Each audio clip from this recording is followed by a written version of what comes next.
What's up guys, and today we're talking about the DJI RONIN and comparing it to the dubbed Ronin killer Moza Air. So this is just a quick video to compare these two gimbals. There's three main things I want to talk about: price, usability, and practicality.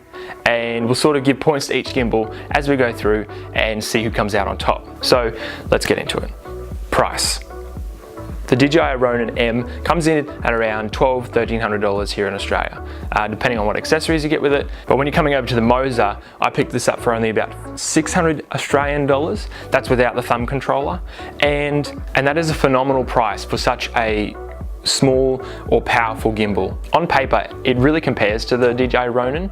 It is able to, handle a large DSLR with a sizable lens on it. It is light, compact, easy to move around. So essentially though, when it comes to specifically price, the Moza does take the cake on that one. So we go to usability. I've used both of these in quite different settings and shot weddings, shot TV ads, shot commercials, shot Facebook videos.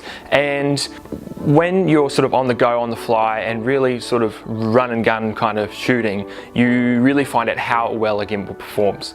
And the Ronin is just beautiful. It's like any of DJI products, they're just amazing to use. The software is incredible, really simple, very reliable. The Moza had a few holes in it. There's some things around the software and sort of a horizon issue where the camera won't quite stabilize correctly. Obviously we ended up getting the shot and ended up getting what we wanted, but it was just a little more difficult to use. The DJI is just beautiful. It's an amazing machine to handle and to use.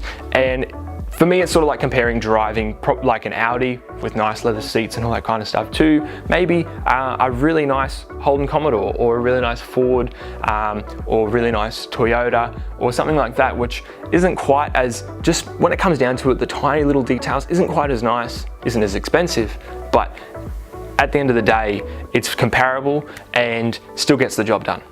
Still gets you from A to B. That's the car. Big example. Anyway, so finally we're coming to practicality.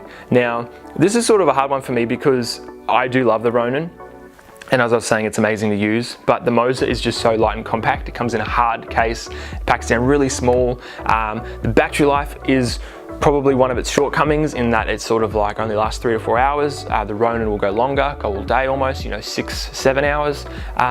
So that's probably just sort of one of the weaknesses of the Moza, but it does take the cake here on the practicality side, only because it's so portable, it packs down so small. And if I'm going overseas, I don't really want to throw the Ronin in a big Pelican case and lug that around with me everywhere. But I literally went to the islands the other day and took my Moza with me, only because it's just so small. It's a hard case, it's weather sealed. Why not? And I did end up using it, and it really sort of took the shots that I was getting to the next level. But I think that's the point, is it's sort of so practical and it's so applicable and handy just to sort of have with you all the time, and really reduces the amount of gear you have to carry because of the size of it. So it's quite amazing on that front. So for me, the DJI RONIN takes it on the usability side, only because of just in general with regards to the user experience. So as you can see guys, the Moza takes 2 to 1 over the DJI RONIN in this case, but in my personal opinion, I still prefer the Ronin. You might hate me for that, or you might disagree. I'd like to hear from you in the comments below why, but it is just such a beautiful gimbal to use, and it's just so reliable, and it's just so professional, and it just, your end product, I think really when it comes to it, is just that tiny little bit better, and that's regards to the video quality that you end up with.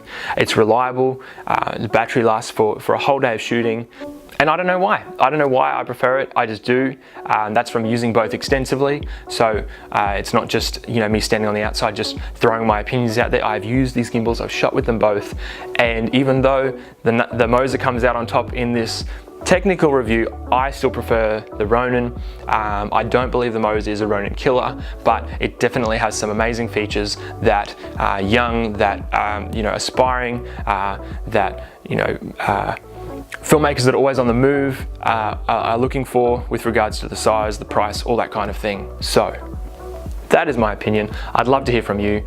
What would you like me to review next? Do you want me to compare these gimbals to any others? I'd love to get my hands on a Zhiyun crane, and you know, I've seen the Zhiyun crane 2 getting rave reviews. It'd be great to compare those. That's all from me for now. I'll talk to you guys in the next one. Thanks.